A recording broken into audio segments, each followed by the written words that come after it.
This is the future. And humanity is all but extinct. First, they start skipping prescribed drug dosages. Then they begin touching. I volunteer as tribute! You can stop this. You can change things. I know that there's something more. Then we've only got one choice. We fight. Fight the Future with Dan and Paul. Hello everyone, and welcome to Fight the Future. I am Paul. I'm Dan. And joining us this week is Tally. Hello! Yes, actually Tally, from the book.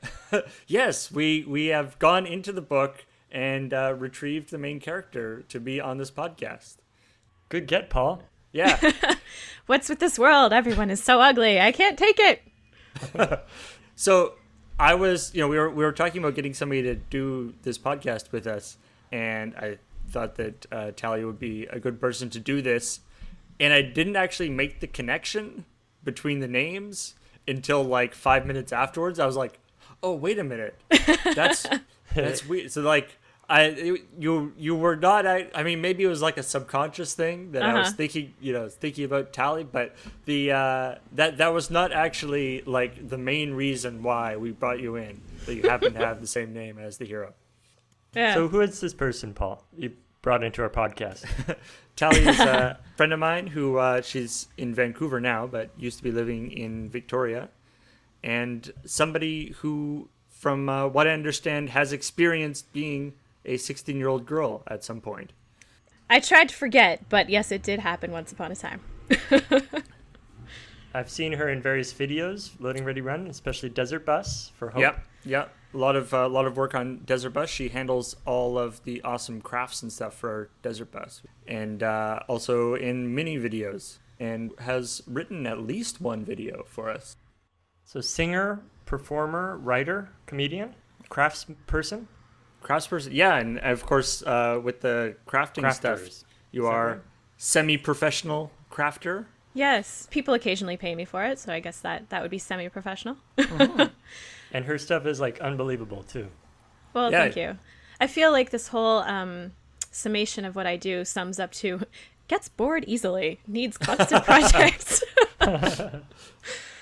Well, try not to check out too much during the podcast. Okay, I'll try to avoid crafting 5 different things while I talk. I mean, that's an interesting idea, is that in the world of Uglies, crafting isn't really a thing, because everything is just made for you. Yeah. I was thinking about what Pretty's music would sound like. Ooh. And it was like, oh yeah, it would totally sound just like Kesha or something, just like the current top 40 music. At one point, there's a drum machine that goes by. It sounds like almost like Dr. Seussian, like a big thing walking by with drums all over it, bashing. Oh my gosh, that is the perfect illustration of what I see in my head for New Pretty Town, I think, is this combination of Mardi Gras, Disneyland, and Dr. Seuss. Colorful and loud and active, and yet oddly boring and monotone at the same time. Nice. Yeah. Just to let you know, we will be spoiling everything that happens in Uglies, and in the Hope for the Future section, we will be going into the sequel, Pretties, and maybe even a little bit into the third book extras. Or no, the third book is specials. All right, well, let's get going on the plot. The story. In a world where everyone is beautiful. So this is a world where you grow up normally as far as your genetic and physical makeup, and then when you are 16, you get a operation, a full body cosmetic surgery that makes you beautiful in generic, what we have been programmed by thousands of years of evolution to think is beautiful terms of beauty. And you are separated in this world So you have the young little kids, the littlies, living with their parents. And then when you get to be 12, you go and live in a dorm with all the other uglies, who are the 12 to 16-year-olds. When you're 16, you get the operation on your 16th birthday. And then you get to go and live in New Pretty Town with all of the other probably 16 to like 18, 25-ish, not sure, kids who are newly beautiful. And basically you just party all the time, enjoying being gorgeous and apparently having nothing else to do. The main character is a girl named Tally, who is waiting for her 16th birthday. She has almost reached her 16th birthday. All of her friends have turned 16 before her, and so the story basically starts off with Tally waiting to have this operation and join her friends and be pretty and join that whole new world waiting for her over in New Pretty Town. In particular, there's a guy named Paris, who it's one of these relationships where they were friends for a very long time, but it's clear there's something a little deeper going on there. Mm-hmm. But he was a little, I think, 6 months older than her, and so he's already turned into a pretty, and uglies aren't allowed to go over to the pretty side of the river, and so she's been by herself sort of for a little while and longing to go over there. And he said that he would write, he said that he would visit her, but since he got pretty and went over to Pretty Town, she hasn't seen him. He seems to have forgotten his promise. Tally and Paris used to go across the river and sneak into New Pretty Town, kind of mess with people or spy on them, I guess. So she decides to do this and go and see Paris, which is never a good idea, I think, if someone is not returning her calls, to go and visit them face to face. But anyway, sometimes you can't really stop yourself. And so she makes her way across the bridge and into New Pretty Town, puts on a mask that is dispensed by this big drum machine, big clanking party machine that goes down the street, and then sneaks into the building where Paris is and has a disastrous encounter with him. Totally awkward. It's like weird and uncomfortable, and she doesn't know what to make of it. And then, of course, she has to like run away because she gets spotted and she's going to get in huge trouble for being here. So obviously the next logical step is she bungee jumps off of the top of the building to get home. So she gets sort of chased up to the top of this building, and then we sort of see a little bit of the technology that is available in this futuristic world. There's all sorts of crazy anti-gravity devices and stuff. She's being chased by the authorities, who didn't like her coming over there, and she hides in the bushes trying to sneak back over, and she thinks she's seen by somebody. She sees a silhouette, and then she gets closer and realizes that it's actually another ugly sneaking out named Shay, another girl who's about the same age as Tally. I think she's exactly the same age. Exactly the same age. They share a birthday. Yeah, was also sneaking into Pretty Town, and so they become friends as they kind of wait for their operation. Yeah, so they basically like spend the summer together then doing tricks, which is a lot of uglies, especially the older uglies, pull practical jokes and pranks and things like that to keep themselves occupied and amused. So they do tricks, they sneak out. Shay teaches her how to ride a hoverboard really, really super well. And Shay's kind of a little more adventurous than Tally, it seems even. So she kind of keeps pushing Tally to do edgier and edgier things like sneaking out to the ruins. There's the ruins of a 21st century style city just outside of this Uglyville and Pretty Town. Picture decaying skyscrapers, rusted out vehicles on the road, everything like that. In fact, the people are called the Rusties. The Rusty Ruins is the name for the place. Rusty Ruins, yeah. And she's also there about a boy. So we find out that Shay has actually been visiting these ruins quite often, and she was visiting them with a bunch of her friends. But she didn't get left behind because her friends became pretty. She got left behind because her friends left. They decided they didn't want to become pretty, and so they actually left town. And they knew how to do this, and they knew that you could do this because there's a boy who visits this ruins every once in a while who can lead them to this place called Smoke. The Smoke. The Smoke, right. It's almost kind of, mythical, but this idea of it's this settlement that's outside of all the cities. So Shay tells Tally that the smoke exists, I think. And even though they go out to the Rusty Ruins and signal for David several times that summer, which always kind of makes Tally uncomfortable, he never shows up. And so Tally kind of thinks that maybe Shay is making this up to try and intrigue her with a cool story and seem really cool. And she really likes Shay. Shay becomes her new best friend, but Tally has always wanted to be pretty. She's always wanted to turn beautiful when she's 16. This is basically what she's living for. And Shay has this idea that, she's perfectly pretty the way she is now. She doesn't want to be changed. She wants to just run away and make her own decisions and have her own life. And Tally is kind of appalled by this idea. So when Shay comes to her the night before their birthday, the night before they're supposed to have the pretty operation, and says, "I'm running away. David totally showed up the other night. He's going to take me to the smoke. I am running away. Come with me." Tally is just like, "No, you are totally crazy. I cannot do that." And is kind of brokenhearted by the fact that her friend is ditching her for all the wrong things in life. Shay disappears. Yeah. But before she disappears, because Tally won't come with her, she says to Tally, "I thought you might refuse, but just think about it some more, okay? Think about it really hard. And you know what? If you change your mind and you want to come with me, here is this coded message that will tell you how to get to the smoke." And she hands Tally this sort of poem, basically, that seems really cryptic and doesn't make any sense, but Tally assumes somehow she would be the only one who could figure it out if she ever wanted to follow Shay. And then Shay goes off and disappears. Yeah, so it's the morning of Tally's big operation, her 16th birthday. And she's so excited in the waiting room, but they say, "I'm sorry, you have to go off to this other place." And they take her to what is called special circumstances. Only a rumor, even to the adults of this world. But it's a place where basically the police are the thugs. The beautiful thugs. They're beautiful. They've had the operation like everybody else, but Tally describes them as there's something terrifying about their beauty. It's a cruel, harsh, powerful beauty. It doesn't put you at ease. It frightens you. They call them cruel pretties. Yeah. If there was ever a TV show or a movie or something, I could never quite visualize what the cruel pretties were supposed to look like. I'm kind of picturing Professor Snape in a prettied up version, and also Alan Rickman is yes, what you're saying? And what is her name? The woman who plays the White Witch in The Lion, the Witch, and the Tilda Wardrobe? Swinton. I was just thinking about her. Yes. Or Angelica Houston, maybe. Yes. Oh, the guy who plays young Magneto. What's his name? Oh yeah. Michael Fassbender. Yes. Michael Fassbender.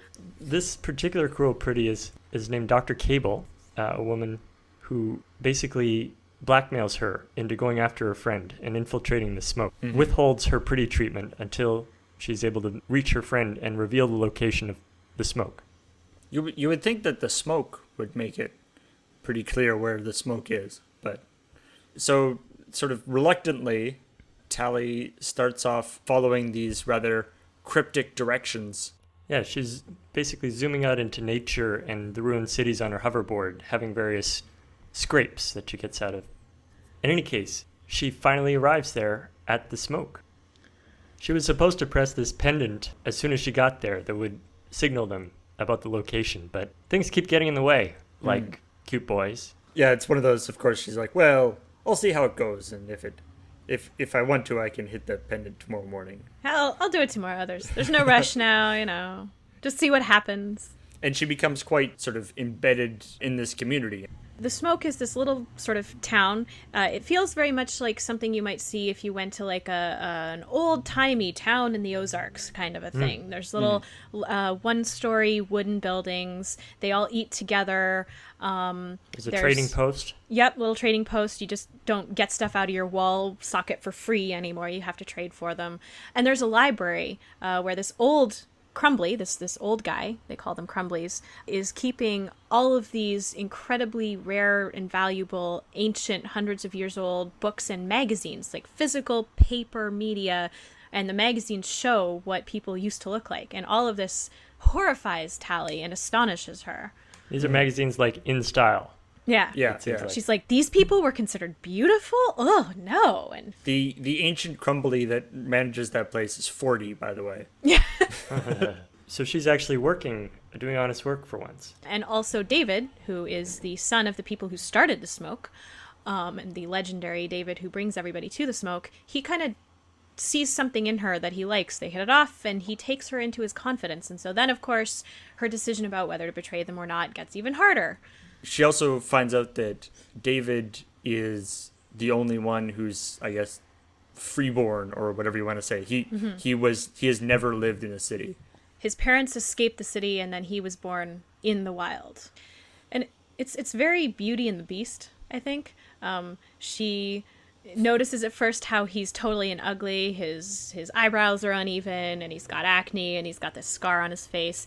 But over time, as she learns to know him and appreciate him and see how confident and comfortable he is and how he knows all of these things, has all these skills, she starts to shift her perceptions of his physical self as well, and actually just start to see him as beautiful. It's so Beauty and the Beast. Just a little change. Exactly. It's Beauty and the Beast, except it's normal-looking person and other normal-looking person. Yeah. Which is not that impressive a She love sees story. herself really. as a beast as well. Yes. So they have this romantic moment, and she realizes she can't do it. She can't destroy the smoke by signaling back to special circumstances. So he even takes her to meet his parents, which is an important moment. They are doctors, or they were doctors, and they found out the awful truth behind the whole thing. That it's not just the body, it's the mind too. That they make little lesions to the brain to make people happy and compliant. So people are not just partying because they're pretty. They're partying because they're dumber and less curious and less resistant. And so they ran away from the city, and they're in Smoke, not only sort of building this community, but also trying to research a cure. But of course, this totally changes Tally's perception of what it means to turn pretty and her desire to do so. She finally sort of realizes that there's no way she's ever going to hit her amulet or her medallion. And so she sort of ceremonially takes it off her neck and throws it into the fire. And then she and David kiss, and it's all very sweet and romantic. And the next morning, There's hovercrafts everywhere.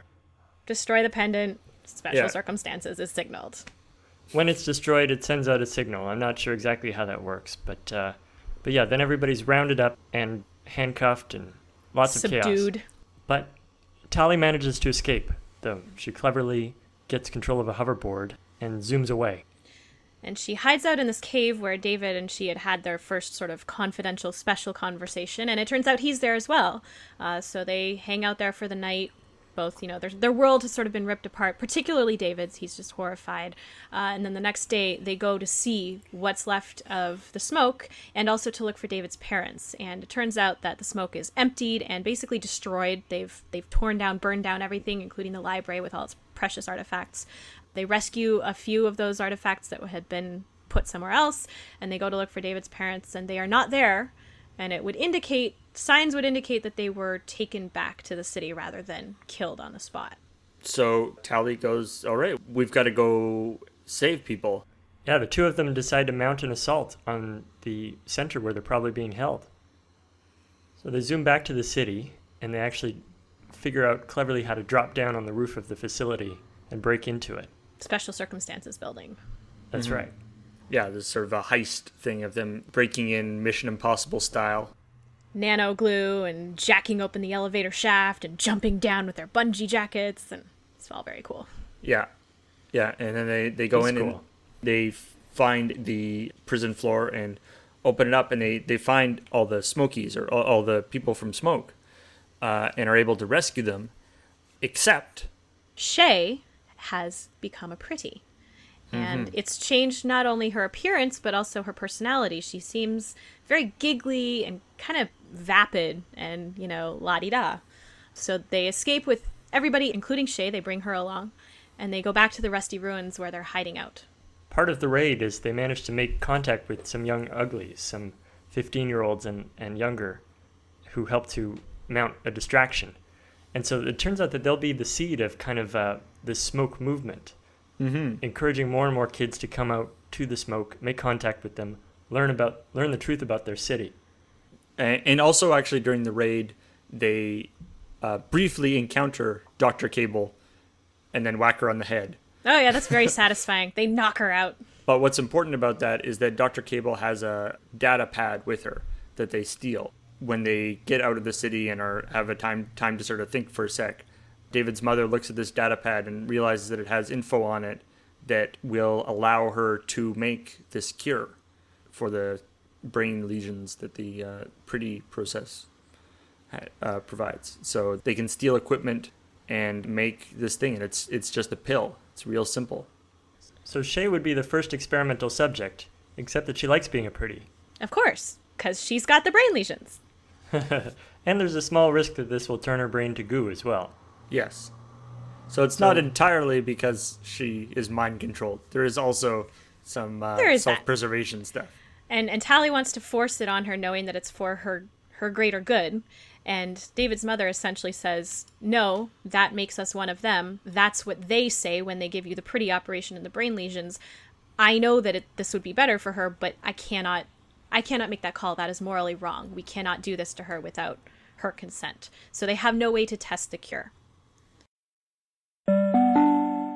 Plausibility.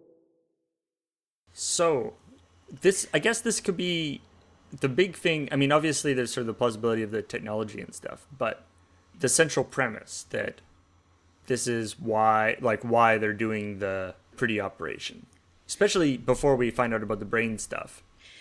Yeah, because at first it's like, why bother, right? And what we learn is that they're taught that this is, at least in part, because they weren't equal. So if everybody is equally beautiful, we measure people's value as humans by their physical appearance. This is just an unfortunate truth. And that if everybody's made beautiful in the same way, then everyone's equal and we can't have that kind of fighting. Obviously, there are some logic issues with this, to my mind, but that is what they learn, and that's the argument for why they all get turned beautiful when they're 16. Also the same skin color. Oh yeah, I forgot about that. So same facial features and skin color. That's not emphasized, but... Right. It goes to the idea that, like, beautiful people are more trustworthy and likable, too. So when you see a beautiful face, you'll be sort of in awe of it and want to do things for that person and help that person and be nice to that person. I can cite many actual experiments that have been done in this, in social psychology, perceptual psychology. Like, people really do behave differently towards objectively attractive people. Mm-hmm. We mentioned it a little bit, but there's different generations of Pretties. You go young Pretty, and then middle Pretty, and then old Pretty. While you're always the most attractive you could possibly be, the sort of template for what you're supposed to look like actually changes. So when you're a young Pretty, people are very sort of innocent looking, big eyes, very smooth skin and everything. But there's a couple of times in the book where she encounters the middle Pretties, and the biggest thing about middle Pretties they always talk about is that they seem just really reassuring. Mm-hmm. Confident and secure and trustworthy. Yeah. Even when she finds out that they don't actually, they've got the brain lesions and they don't actually know anything more than anybody else. It's kind of like between the physical appearance and the brain lesions that you find out later in the book are happening. It's like you take away people's ability and interest in thinking for themselves, and everybody just goes by sort of gut biological instinct.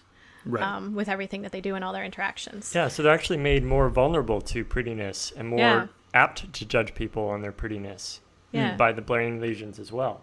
Interesting. And you can see that, when she, at the beginning, when she meets Paris, just the fact that she is, ugly totally messes with he can barely even really look at her. Mm-hmm. Yeah, she just looks like garbage to him. Whereas she can barely take her eyes off him. Not just because she likes him, but they talk about this sort of almost stunning effect that pretties have on regular people. Well, and everyone's perceptions of beauty are skewed way, way to the, one side of the scale. You think about what we talk about magazines and body image stuff does to us now, and photoshopping, like, push that way further in that direction, and that's where these people are all at, to the point that like, a normal, perfectly decent-looking human being looks hideous to them.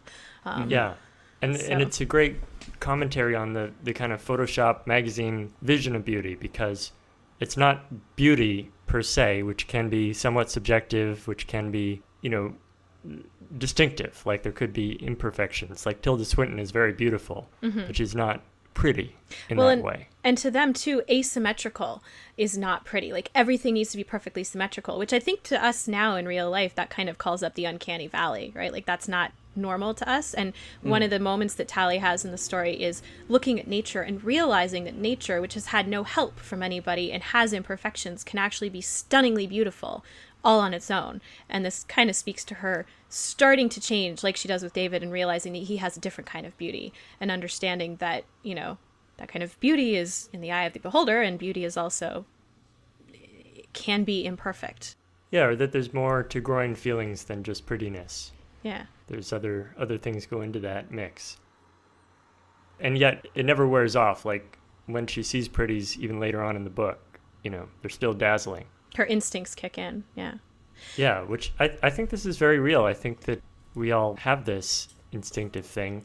And it's not like we don't respond to other types of beauty or attractiveness, but we do respond to that, just like we respond to sugar, you know? Mm-hmm. And we can be conditioned to perceive things more and more and more skewed like that, so that's certainly believable. The places where I start to question the plausibility a bit are, one, knowing, as you do later on, that they are giving these people mind control features as well. It makes less sense. Like, let's just assume that you can do that level of cosmetic surgery. So sure, in this world you can. But then it starts to make less sense that they need to, and that they need to do it to that extent, because if you're sort of mind controlling the population anyway, why put that much effort into making them look perfect? And also this idea that they have that beauty erases, like everybody having equal beauty will erase power struggles, right?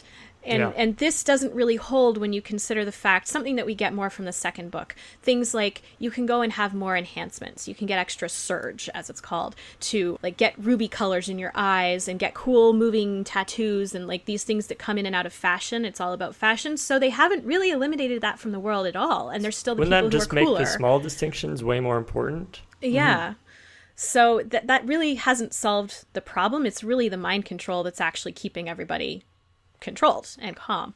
I wish they hadn't made it lesions, because a lesion means destroyed tissue, which doesn't return in the brain anyway. I mean, you can repurpose functions, but you don't get it back. So the idea of a pill that fixes it is really hard for me, from what I know about neuroscience, to accept. I would have gone with something like they get an operation to have like an implant that binds to their receptors, that plugs up some of the receptors, and then the pill reverses that. Anyway. The other place that this bugged me was they go on a lot about how wasteful the Rusties were and all of the resources that they used.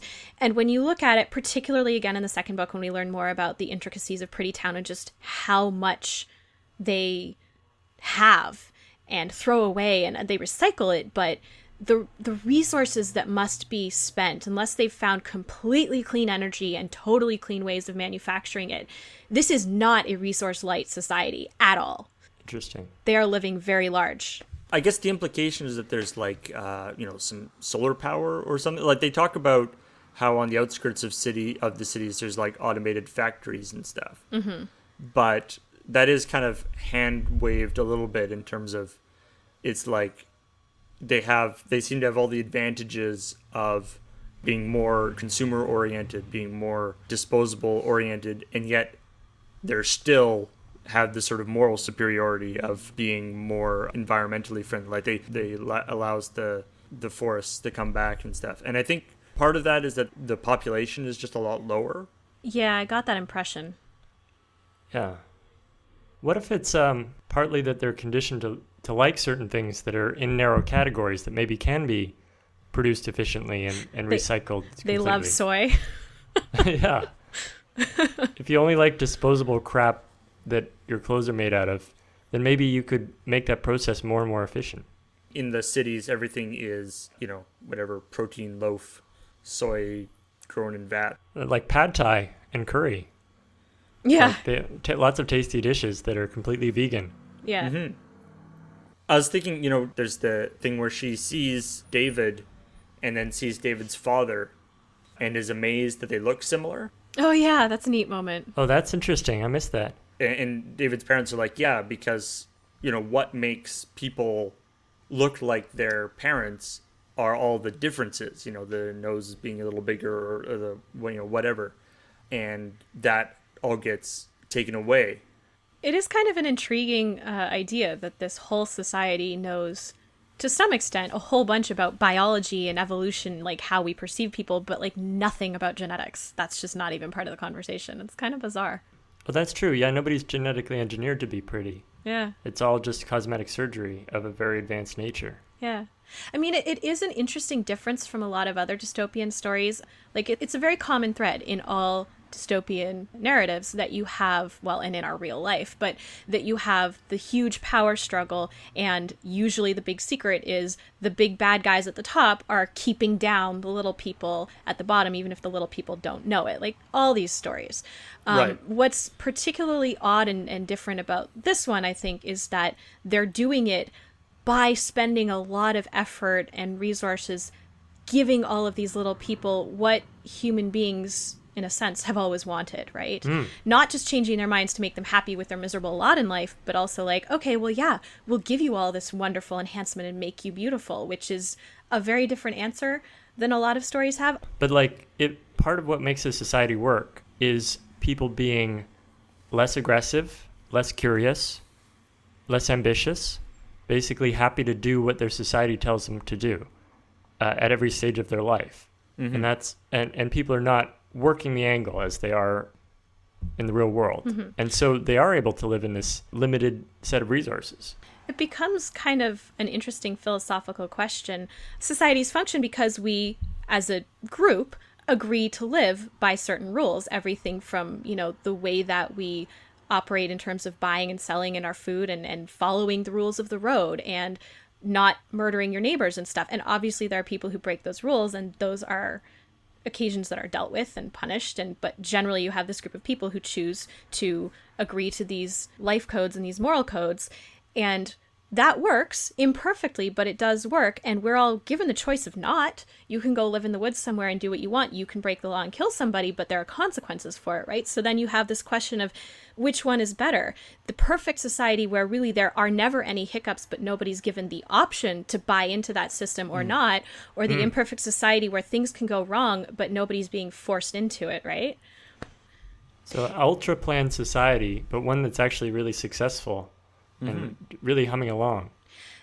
The other thing that I wondered about, and it doesn't ever come up in these stories, but from my perspective of somebody who's always being very creative and doing lots of new projects and things. Now, obviously, I don't have brain lesions keeping me from doing that, but I did wonder how plausible it was that you could completely tamp that down in society, and not just the idea of people rebelling, but the idea of people getting bored.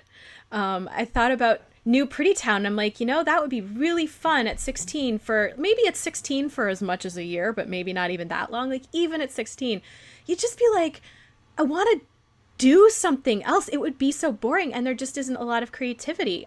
We find out in the second book, like, you can do glass making and stuff like that. So maybe there is an outlet. But I'm like, wouldn't there either be like all of this contained creativity that would either burst out at some point in time, or this huge instance of depression just because it's so tamped down? And that's where the brain lesions come in, right? Right. Yeah, you're subhuman because maybe with all that ambition, all that desire to break the rules and do socially destructive things, maybe creativity and art come from that. Oh. But I think it's still in there somewhere and can come out even if the brain damage is controlling it. At the very end of the first book, there's that moment where they're hiding out in the rusty ruins, and Shay, who like is really just this vapid, boring, like Snow White level vapid, boring. Oh my gosh, seriously. But she creates a brush. Like, she's been so bummed out about this camping out and living in the dirt and it's so gross, ew. And she's so proud of herself for making this brush out of like a piece of clay and a bunch of sticks that she's shoved into it, and she's showing everybody. And I'm like, this is that excitement about, oh, I made something. I didn't think I was capable of this. And that's where I see that little like, I think it's in there somewhere, Yeah. The crafting impulse has not been killed. I was clearly looking for it, yeah. We really do need to talk about the fact that there's an apocalypse that precipitates this. You almost forget about this, but he apparently felt the need to show how we got here is that there was this break. It's actually an interesting one. It's that there was a bacteria that got into the oil, like an oil virus, that destroyed all the oil and then exploded and then spread to other oil. Made it so oil basically like becomes, like potassium or something. Like it ignites when in contact with air.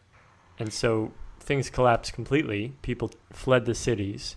It was obvious that this was not going to be a way to live. And then somehow at some point, these pretty towns became built. Right. That's a big ... But and by the way, it was 300 years ago. The part that I do find totally plausible is the idea that the human race will not change until cataclysmic disaster actually forces it to. They didn't make the choice. Mother Nature said, no, screw you. This is over. Or, I guess they had the theory that somebody had created this bug to force it on. And then nature was like, so you decided to give each other radical plastic surgery? And okay, whatever works. Great. Working on a new virus to just finish you guys off now. We're done. Yeah. No, nature's like, okay, you seem to be sustainable now. I just do whatever you're doing in those cities. It's weird, but stay out of my forests. We're good. Yeah, stay out of my forest. Scariness. All right, I'm going to argue on this one for, in a lot of ways, not particularly scary. Because, yes, it's horrifying to us as people who live with, free choice and everything, that you could have all that totally stripped away. But from the viewpoint of somebody living in this society, there's not a lot of things that can hurt you. Life is pretty good as far as everything is provided for you, and you never want for anything, and everything is easy. So part of me is like, oh God, the boredom is horrifying. But really, a lot of things that you usually get in a dystopian future aren't here. Life is pretty good, apart from the brain control. Like, if you are following the program and not rebelling against the system, you literally could go through the majority of your life without ever experiencing fear. Like, that's basically the system is designed... Or social discomfort, for that matter. So that you are never uncomfortable in any way. Well, and even if you totally rebel, so, like, David's dad dies, but he dies because they're trying to do the operation and it goes wrong. Generally speaking, what we keep seeing throughout all these stories is if you rebel, you get prettified and brain damaged and, like, you get made compliant, which in a way is really scary. But on the other hand, I'm less scared of that than the whole, we will throw you in a dark hole in the ground for the rest of your natural life and let you rot. Like, that doesn't happen. Things that really happen in societies today, right now, in different parts of the world, are much, much scarier as far as the consequences. Even just going to jail is much scarier than what can happen to you here. I mean, in some ways. Yeah, even with, like, when Tally first goes to special circumstances, the worst thing they can do to her is not give her the operation. They're still going to feed her and let her live. And these special circumstances are described as being really scary looking, and they have this fighting ability and so on. But they're actually the least scary police in any of these books or movies because they don't... I noticed that there were people in the smoke who ran away. They didn't get beaten up. They just handcuffed them. Yeah. Like, in our society, if you run away from the police, they will beat you up. In fact, they may kill you. Yeah. The aim of the controlling body, whoever exactly that is to keep society better than it used to be, to not destroy the earth, to live well within our apparent resources and means, and to have people live harmoniously with each other. Again, kind of like The Giver. And it's like, well, it's hard to fault that motive, although I can totally fault your methods. It's from idealism, yeah. It's like if you start at that being your goal and then just kind of work your way backwards, it's like, okay, well, I guess this is how we do that. No matter how I work the equations, it can't make it work unless we do a few little brain lesions. Just a tweak here and there. Yeah. The thing that we value about humanity is the thing that also makes us impossible to deal with. Right. I think this theme keeps coming up over and over. Before we leave scariness, I just want to read out one thing. I just wanted to read part of the description of the operation to become a pretty. Her body was going to be opened up, the bones ground down to the right shape. Some of them stretched or padded. Her nose cartilage and cheekbones stripped out and replaced with programmable plastic. Skin sanded off and reseeded like a soccer field in spring. So that's pretty scary. Yeah. You never would want to see that happen. Most of those procedures are actually available now.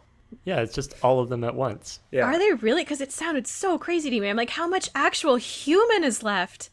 Oh. But I mean, all the like bone shaping stuff and better cheekbones and certainly skin replacement stuff. I don't think they replace all your skin in one big go, but Wow.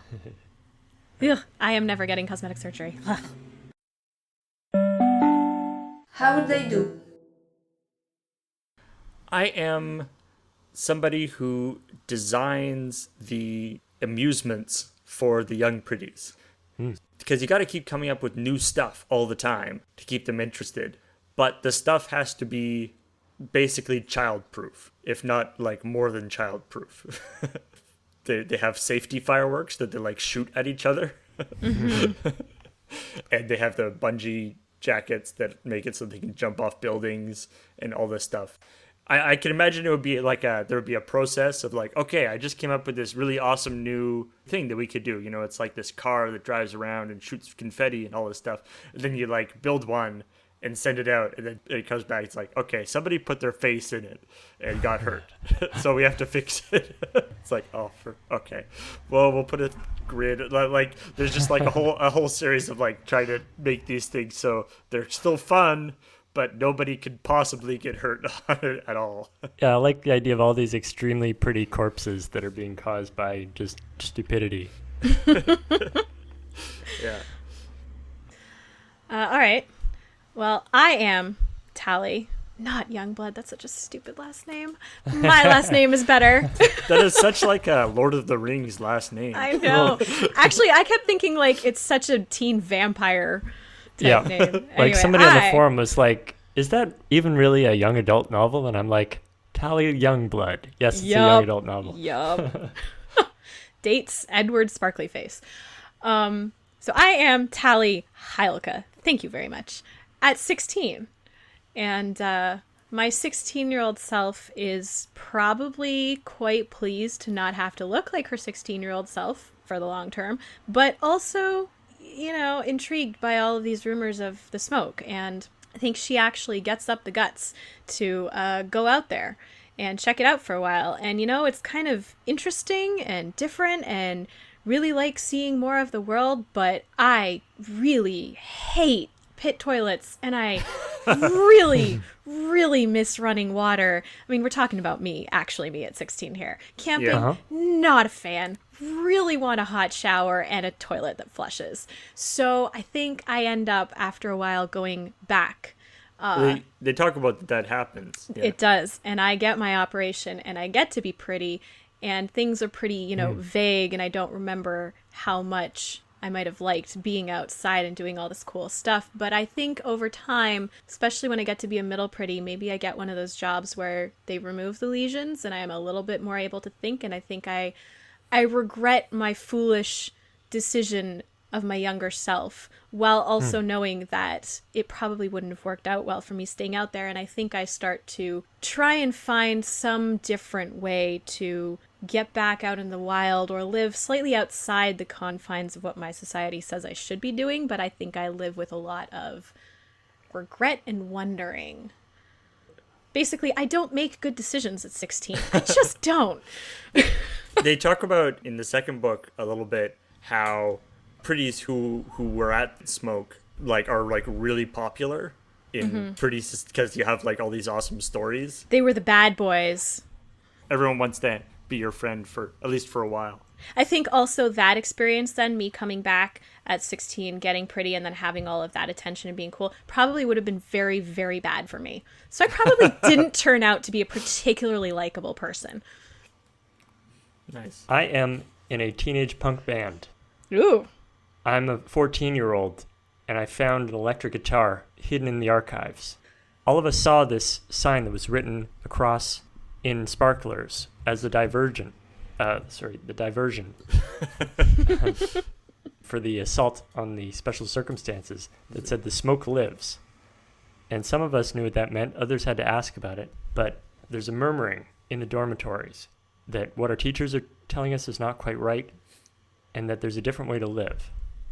So I actually started the first punk band, but not the last, bashing on this guitar. We can't actually access old media, just people are not that interested in it because everybody's ugly. There's some references to being able to read books and see old movies. Old punk bands in particular. Yeah, right. Joe Strummer or Shane MacGowan, for example. Nobody would ever look at those because they're not pretty. And so part of my innovation was, listening to all that old stuff, the people who weren't pretty, who didn't have pretty voices, taking that as inspiration for a new type of music called smokecore, which is inspired by the smoke, the idea of the smoke. And all my songs are about fuck you pretties and never gonna be a pretty and down with pretty town and up with the smoke. So there'd be a bunch of us, little tiny 13, 14-year-olds, even a 12-year-old on bass, just making a huge racket. We actually get one of the rare prohibitions. Ooh. So we take our act out in the rusty ruins, start playing as loud as we possibly can out in the desert, refining our skills, and we just come in for sort of stealth shows in the suburbs that is Uglyville and just blow everybody's minds and help to spread word. I like, Nice. is one of your songs called Let's Send Pretty Town Up in Smoke? Nice. It's good. Doing all these concerts and stuff in the rusty ruins, you might actually hook up with the people who escaped, who were hiding out in the rusty ruins. Mm-hmm. And then the music would become a genuine venue for escape, rebellion, resistance. Mm-hmm. You'd find all of the locations where there's like this natural rock amphitheater to really echo the sound across the valleys. And off the rusted buildings. Yeah. And then, when you turn 16, they turn you pretty. And you go, and you're like, what? Oh, I can't remember the words to any of my songs. I like music. Yeah, I now just like that. Light jazz. Everything is awesome. Everything is awesome. Man, what was that old music I listened to? It sounds horrible now. Oh dear. Hope for the future. So now we can get into some real spoilers. Woo! Warning once again that we're going to be talking about stuff that's in the second and possibly the third books. So it's a rare situation where both Paul and Tally have read ahead, and I have no idea what's going to happen next, so I'm very curious. Mm-hmm. We should start with the ending of Uglies, I guess. Right. The very Right. ending. Which is they need a way to test this drug. Maddie, David's mom, won't do it on Shay because she's an unwilling subject, and of course then the problem becomes that any pretty, because they've been brainwashed, would be an unwilling subject. So how do you get around this?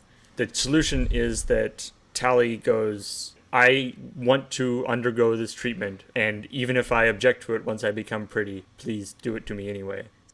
So she volunteers. She volunteers as tribute. She volunteers to become pretty, which is a little weird because it's like, hey, you wanted this all your life and then you decide you didn't. But really, in the end, the device works so that you get to be. But anyway, she gets to be pretty or has to be pretty. And then the idea is that they will come and that will be the test subject. And there's the risk that, it might just not work. It might work fine, or it might liquefy your brain and kill you. So there's some risk involved. Book 2 starts with Tally being pretty. And hungover. Hungover? Yeah. Yes, pretty and very hungover. Natural state of being, apparently. The brain lesions maybe don't do too much if everyone's just hungover constantly. They're either drunk or hungover. That'll do it. And they're 16. Oh my gosh, that's like the worst. Right, they're 16 and they're drunk or they're hungover. No wonder they're all dumb as bags of hammer handles. That's why Paul needs to build the safety features Right. into everything. Oy. Everything needs to have soft corners. In terms of hope for the future, the biggest thing is the second book basically just deals with Tally hanging out in Pretty Town. The big thing that we learn is this idea, of this fuzziness that you have in your brain. We start learning that basically adrenaline sort of overwhelms the pretty-mindedness effect. Yeah. It sort of results in Tally doing a whole series of sort of extreme stunts. When you have adrenaline rush, it kind of gives you clarity. The real hope is that they still exist. They have recruits, and David's mom has made the cure, and then the storyline of the book is largely sort of seeing Tally and her friend take that cure and see how it happens. And in the end, the cure does work. And so at the end, the hope for the future is basically that we have this cure that works and that awareness is building because David's mother has decided that this is information that everybody needs to know. And so they're spreading the word. So increased awareness, actual cure to deal with the problem, and the discovery that some people, to some extent, can actually overcome the lesions on their own without the cure. It seems to be with repeated adrenaline rushes or whatever, you start sort of getting back some of the faculties. Also, and this got pretty creepy, starvation kind of seems to help. So on the one hand, these books are all like bulimia and anorexia are bad. Like they've got this clear message that those are terrible things. And yet, the main characters kind of do better because they starve themselves for like 2 months. And I'm like, okay, that's, whoa. Yeah, so, maybe the punk band is helping out spread the word. Maybe we spread around the pills. Yeah. Pills at punk rock concerts, totally normal. Yeah. Fit right in. Make sure you don't take too many or anything. Yeah.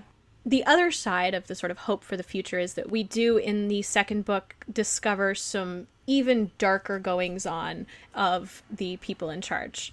Basically, we find out that there is this anthropology project going on where essentially they have penned in a bunch of pre-rusty humans who've been there for, as far as we can tell, generations. Like, these people are camping out in the woods. They believe in blood feuds. They believe that the pretties are gods, like the scientists that come to study them. They believe that these are gods. They have a holy man who's like the main guy that interacts with them. And yeah, like these are way, way back in even from our current history kind of a thing.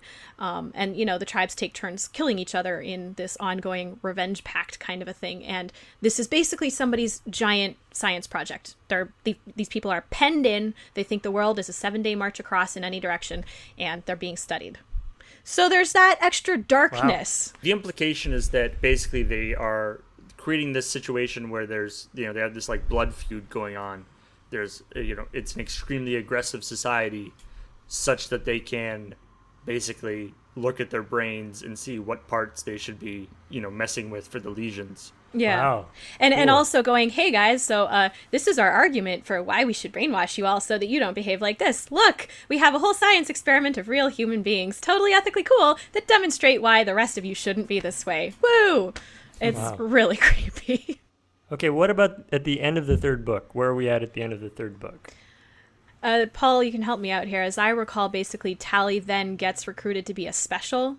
Yes. And Shay has gotten dark in the second book and started cutting herself as a way to get that adrenaline rush and find her own cure because she's really pissed that Tally didn't share the cure with her in the first place. So, I mean, it really tries to bring in every dark teenage and later in life problem that people might deal with. But she has this group called the Cutters, and they cut themselves, and she gets special dispensation to form this new part of special forces that I think go out into the wilderness and try and infiltrate and bring down the new smoky things that are starting up again and stuff like that. And Tally joins them. Is forced to join them. And again, they're messing with their brains again. Yeah, she doesn't realize it at the time, but of course we assume, and I think you find out at the end, that her brain has been enhanced for lack of empathy and increased cunning and what you'd expect, right? Wow.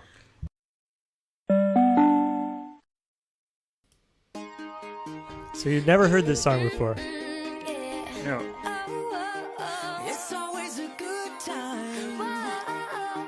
This is the song that I think is the most pretty song that I've ever heard as far as the pretties of this book.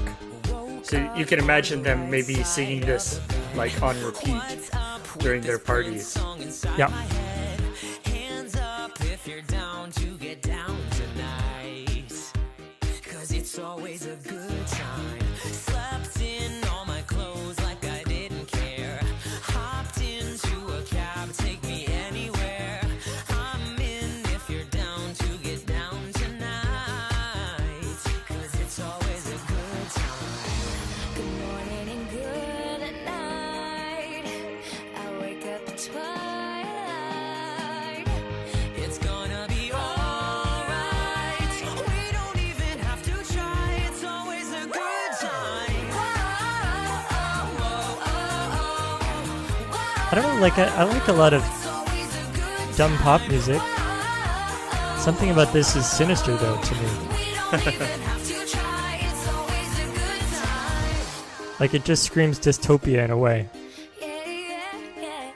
Yeah, it is definitely something that you can imagine, the drones in gray suits walking in lines and then this playing on like a giant monitor in the background.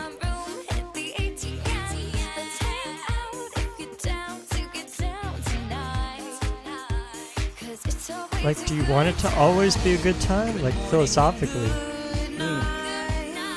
If there's no risk of it being a not so good time, does it even matter? Like, and if you don't have to try? Okay, that's enough of that. I'll stop it right there. Okay, so that counts as commentary, so we can use it legally, right, Paul? I don't know. All right, well, that was Uglies.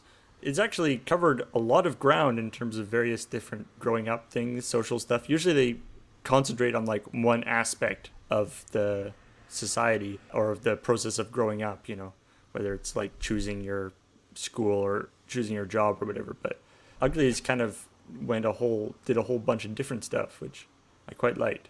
Yeah, but it was all filtered through this one, at least the first book, through this idea of physical beauty. That's his thing. That's what sets his book apart, Scott Westerfeld, and I like that. It gave it's all through that filter of appearance. Mm-hmm. I wonder, so here's a question I wanted to send around. Have you ever had that experience of being in the presence of somebody who is so spectacularly beautiful that you had that effect, that dazzle effect? Like, have you been close to a movie star, for example, some kind of magnetically beautiful person? The one situation that I can think of that comes close to this is I used to be a nanny, and I would take the little girl who was 2.5 to this play thing at one of the rec centers where you can like pay $5 and they get to go and run around in the gym and there's music playing and there's a bouncy castle and all these toys and the kids can just sort of go crazy for like an hour. And I took her there regularly, and there was one day that we went and there was this older woman and a younger woman and a little boy. I mean, the older woman looked like someone who, you know, might be there normally, average looking woman. The little boy, cute little boy, looked like someone who might be there normally. And then this younger woman, who seemed the right age to be the mom, was model, tall and thin, long black hair up in this high ponytail, perfectly straightened, and tons of makeup.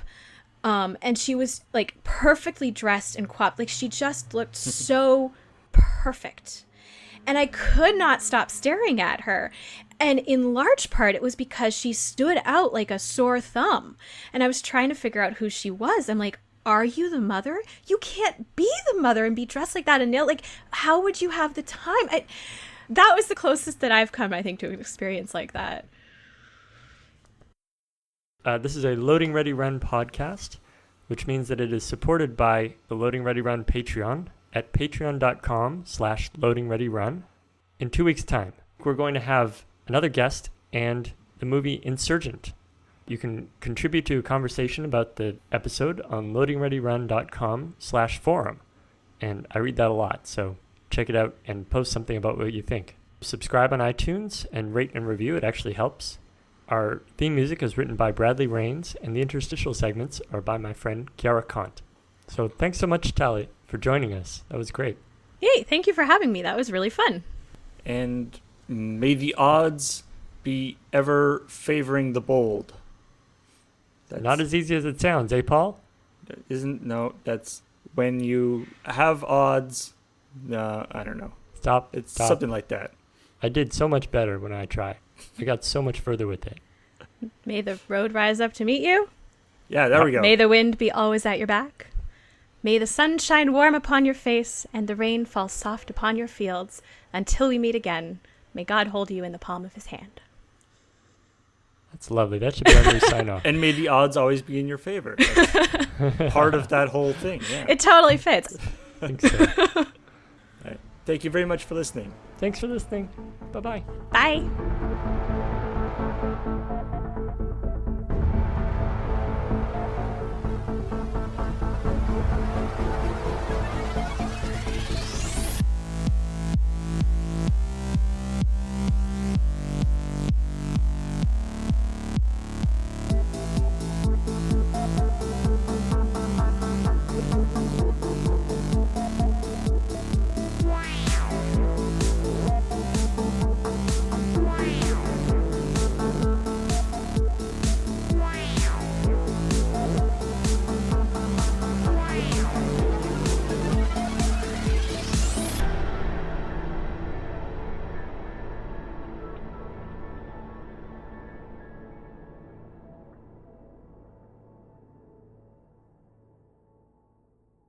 Ci vediamo. Perfect.